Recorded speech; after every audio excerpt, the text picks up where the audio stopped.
Ladies and gents, welcome to the one and only episode of Chairs and Destes with me, Byron Darvel.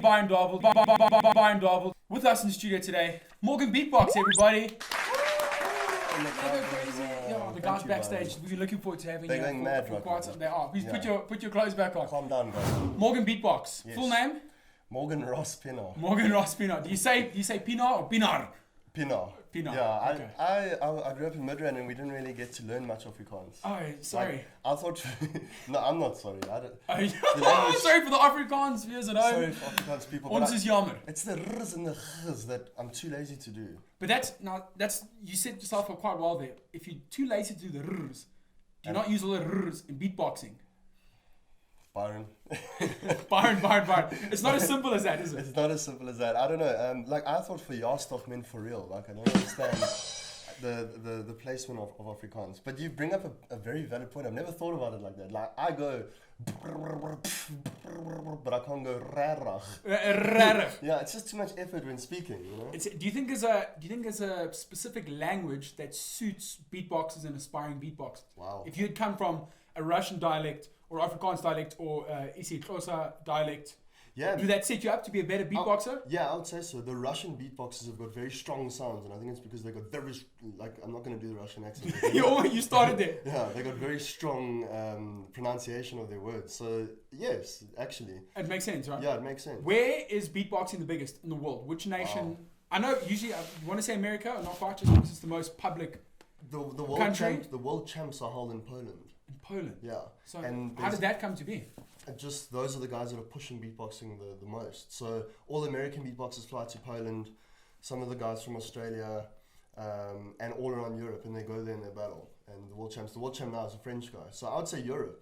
Yeah. Europeans seem to have mastered Europeans are just crazy people. What form of art does beatboxing fall under? Is there a name you give to somebody who can beatbox? I know it's beatboxer, yeah. It would seem like the obvious. Musical mouth musician, musical ventriloquist, mouth musician. Mouth music. And that's a commonly accepted term. It's not like I actually made that up, and I was going to say it now, and then you just said it. I was reading your mind. I made it up. It's in my Instagram bio. I'm a mouth musician. It sounds funny, but it's true. I'm a mouth musician. It is. You make music. If you think about it, a cappella, when people put a bunch of a cappella artists together, they essentially make an entire song, which is music. So. And they're called what? Singers. I guess. But why don't you just call it a beatboxer? Yeah, a beatboxer is what I feel really like, you know what, it's because we've become such a PC country, I'm always trying to find a more correct term of saying something. Yes. You, Morgan Pino, what's the correct way of saying that? Mr. Pino, that's what we sure. Or Mr. Beatbox. Okay, I get what you're saying. Do you ever get that, Mr. Beatbox? No, but Roger Good asked me if my mom's surname is Beatbox.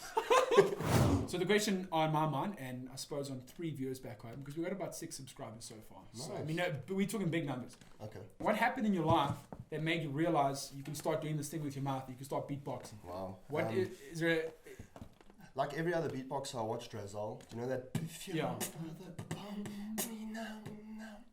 And like every other beatboxer, I saw that and I was like, oh my gosh. That was 2001. 2001. That was everyone's first taste of beatboxing. I feel like no matter who you were. Correct. I remember as a kid we'd listen to it on our phones when the Sony Walkmans were out. Yeah. Those little guys, guys, come, and everyone listens to your phone. Yeah. I think that was the first time the whole world saw beatboxing thanks to technology, because that was also when the uprising of technology came, where we could actually get access to musical over. Because people talk about Dougie Fresh was the first beatboxer.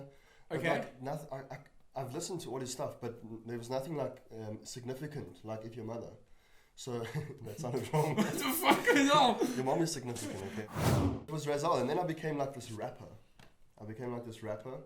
And there was this guy beatboxing at school. I was this rapper. So you watched 8 Mile? Yeah. I was Eminem. Okay, so I was a white guy. I was the only white guy, yeah. And I was busy rapping, dissing people. The beatbox was pretty shite. So I gave it a go, and people stopped listening to the rapping, the rapping, and started listening to the beatboxing. Okay. And that's when people were getting entertained by me, I started realizing that I could use this as a form of entertainment. So I went to music shops, kicked the kick drum, and then I'd listen to it, and then I'd do it. No, looser. Okay, snare. Rim shot. You know. Yeah. And then I would take that to school, and I beatbox, and now this little rap crew of 10 people became the whole grade 12 matric grade. Teachers trying to get in because they think it's a fight. When the teachers get into the middle, there's me. That's amazing. It's and people just filming and phones getting confiscated because they were filming. When did you matriculate? 2009. 2009. So that's the same age. You also we're the same age. Yeah. Did you fail any? Yeah. I didn't fail any grades. I was actually fail at last. I was quite academic. Okay. But you really were, huh? I was, and everyone thought that I would go to university, and I was like, I'm going to become a pilot or a marine biologist. You know, like the family was like, cool. We got big hopes for this guy. Yeah, Mark's looking good, and then. For you, it's a full-on career. It's your industry, which was one of my next questions was, and maybe we can tie back to that, was you went to Iran recently. I did go to Iran. Iran? No. How did the locals say it? No, I didn't go to Iran. Sorry, I went to Jordan. You went to Jordan? Yeah. I stand corrected. We can, not going to crop that out because the mistakes was part of the show. Yes. So we keep it in there. Yeah. You went to Jordan? Yeah, I ran to Jordan. And you get that? No. I ran. You ran. Oh, yeah. Oh my God. So I ran You want to swap seats for? No. Okay. Back to Jordan. Yeah. How did you get that gig? How did you land a gig like that? And I actually performed in LA. A Chinese company. Los Angeles. Yeah. Okay. Chinese company saw me in LA, flew me to Guangzhou in China, where a guy saw me, an American saw me in China, who flew me to Jordan. So it's literally LA, China, Jordan. This is how it came about. Hectic. Saw me. But over a long period of time, these weren't all consecutive shows. It was consecutive over like 3-4 months. So this whole year you've done your rounds. This year I did LA, China, and Jordan.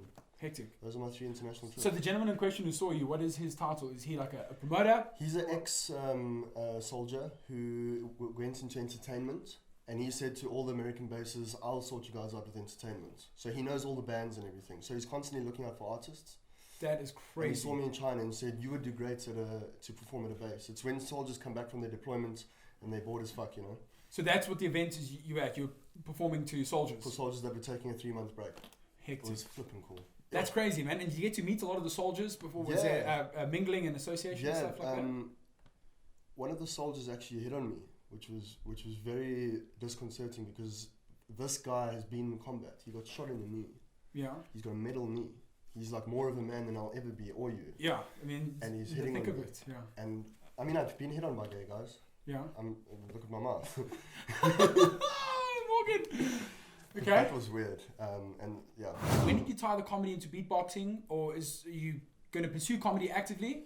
What's your juggle there between those two industries? The thing is, with anything that you do, you can't do it forever. You know, as cool as beatboxing is, it's not going to be cool until I'm 40. So I had to adapt. I had to like change my show up a bit because when I started, it was just beatboxing, and then I started saying like a 1 joke and then beatboxing, 2 jokes, beatboxing, 3 jokes, right? Until I was getting more and more confident. You know, with stage time, you get more confident. Yeah, you know, it's like flying hours. You know, if you got your 1,000 hours of stage time, you're a pretty experienced comedian. Do you know what I'm saying? Exactly. So with all the hours I was getting very confident, so confident that I could throw even shit jokes out. Yeah, and this might sound maybe arrogant, but like I would throw a shit joke out because I know that the beatboxing will always bring me back up. Exactly. So should they crash and burn quickly to the beatboxing and then forget about it? Yeah. And it's happened. It has happened. You just beatbox out? Yeah, beatbox out of it. And then watching comedians, I started falling in love with comedy because then I started like watching comedians. So like looking at all the big boys in South Africa, I actually started falling in love with comedy and now actually starting to pursue comedy. Yeah. And I found a way to mend comedy and beatboxing with sound effects. So like, I got into my hotel room. Yeah. You know, turn on the TV. And in other news, we have Byron Darwood. Nothing interesting to watch. Not with Byron Darwood. Helicopters. You know, so like, but it's all jokes about that. Yeah. Do you get what I'm saying? So, I get it. If you had to hear dogs barking, you get to do a news report, and there were dogs barking, and then there was a car crash, and then it started raining. What would that news report sound like?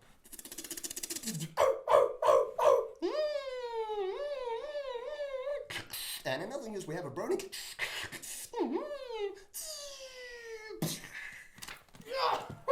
The missile I just added for effect. Yeah. For effect. I do appreciate that. Thanks so much for adding that. With the whole Puza Comedy nights, obviously you got Barry Hilton on. That's a huge task on its own. How did that happen? How did you come to have him? It was amazing. The Barry Hilton event was absolutely amazing. Sold out, over capacity. Yeah, well done. By the And way. amazing to have him because, you know, I've looked up to Barry Hilton from the start. He was one of the first comedians that I watched. You remember that Empress Palace DVD? Yeah. Watched it over We all had and one over, of those at home, yeah. over and over again. And I actually got to open for Barry Hilton, which was amazing for me. When I got that gig, I was like, what? Opening for Barry Hilton? Never even met him. So how did that happen? How did you get Guy in Coltonville, my homeboy Jeff, always bringing me to Coltonville. Thanks, Jeff. Fucking Coltonville. So I go there to Coltonville, open for Barry, on a beatboxing platform. It wasn't really comedy. It was just a warm-up entertainment act, you know, Morgan Beatbox. Did my thing, and it went great. And then I went to go watch him. I went to go watch Barry. He came up to Joburg. He was performing at a bar. Yeah. And I went to go watch Barry, and I got to sit in front. So I was like right by him. And during his show, he recognized me. He was like, "Hey, you the boom boom boom," you know. He made like a little gag about me, making fun of you. Wow. Yeah. And then he kind of very like he slid it in there that we would have. He's like, "We'll get Morgan after the show, locked up." And I was like, "Oh, what? I'm here to what?" You know. And after the show, he goes, "All right, thank you, my cousins. You know, you guys have been great. Bye bye." You know, walks the stage and goes, "Let's get Morgan to come on and close the show with a little 5-minute beatbox." Step on stage, and I'm going like.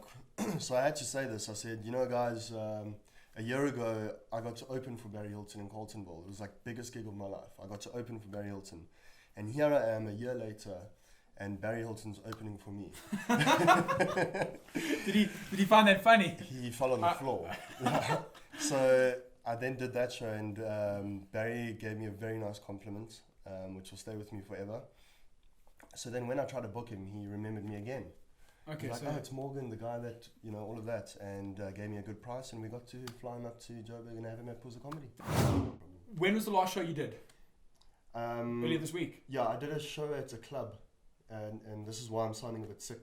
Okay. I did a show at a club, Nikki Beach, on Thursday. Oh, night. we know Nikki Beach, eh? Mm. What did you open with? For the viewers back home. If they were to be like, people that aren't looking and they listen to the podcast, we put this out, what would they hear? How did you open up your show at Nikki I always Beach? start with...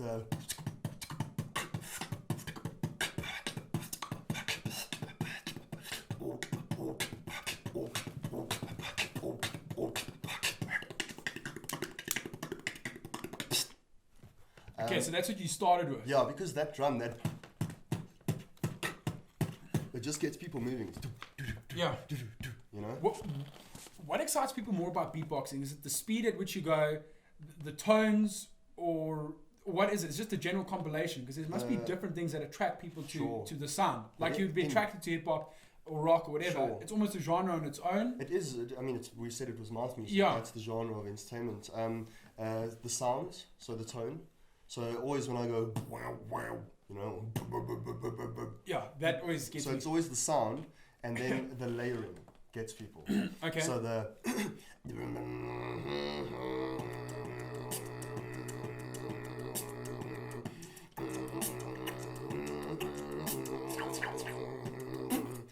so when people hear the sound going and then they hear this, and they're like, "But you're doing too."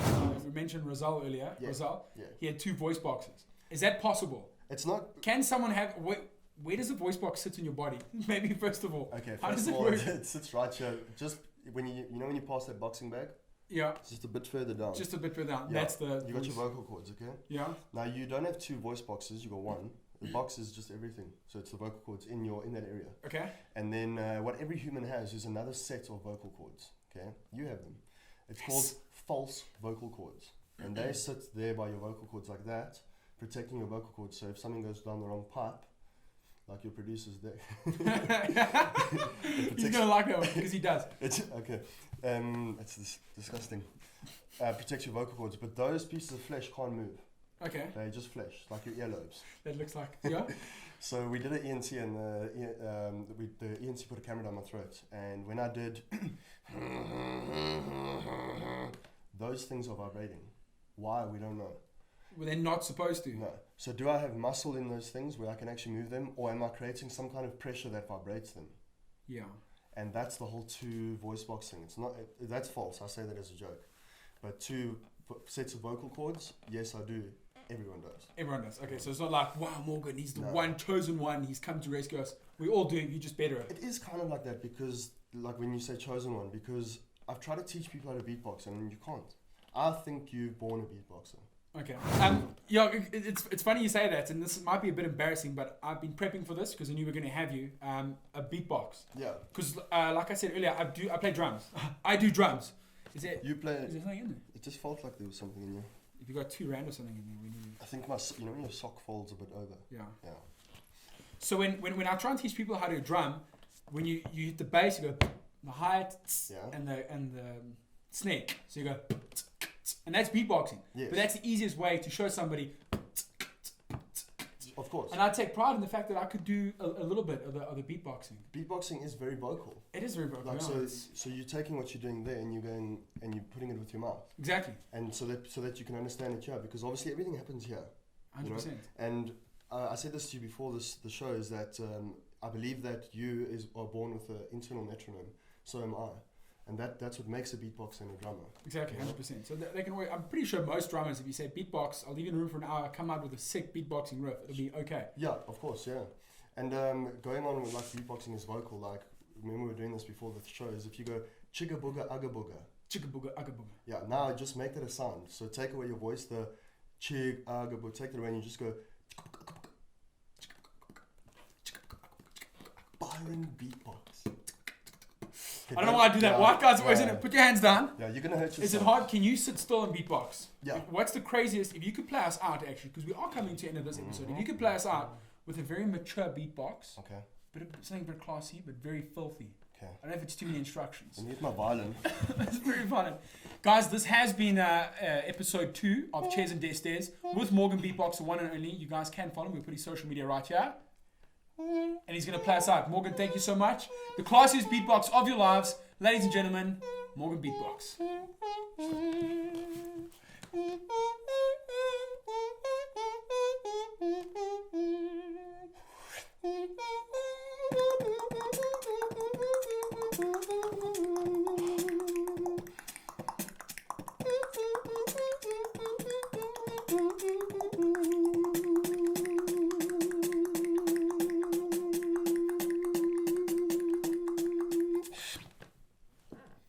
And that's it. Yeah. Thank you. We don't high five because it's very cringe, but we can do the scissors as a sign of thank you for being here today. Okay. Just hold it there for a bit. Okay. Just shout out to everyone that supported me over the past 12, 13 years. Everyone that's come to my shows, everyone that's followed me on social media, and I appreciate all of you. And thank you, Brian, for having me here today. Anytime. It's nice to do an interview that's not generic, we can actually talk properly. That's it. Chairs and Destes, you want to just talk shit all the time? We'd love to have you on here in a couple of months' time when you, say you're super human level and you're international celebrity. Cool. We'll have you on again. Big ups to my mom. Big ups to my mom for everything. Big ups to my dad for leaving. Screw him. Okay. I don't know whether you should laugh or not. If you're back home, you can. I see the boys back there are laughing. Okay, can we cut? Can we get a tissue? Come, just get him out of here. Can we get a tissue? Guys, seriously. No, he's actually crying. Guys, it's fucked up. And cut! I'm not just saying because you're here, but I like beatboxing just when I'm not doing anything. Because I drum. So me and John's the drummer. So I like playing drums. I've been playing drums for like 10 years. So that inclination to tap, like I tap a lot, and to make beats is like every single day. We are rolling here. I'm gonna rolling. You've got what I call, and I've got it too, the internal metronome. Yeah. Dude, forever counting. I love. You get irritated when something doesn't end properly, or the volume isn't on a.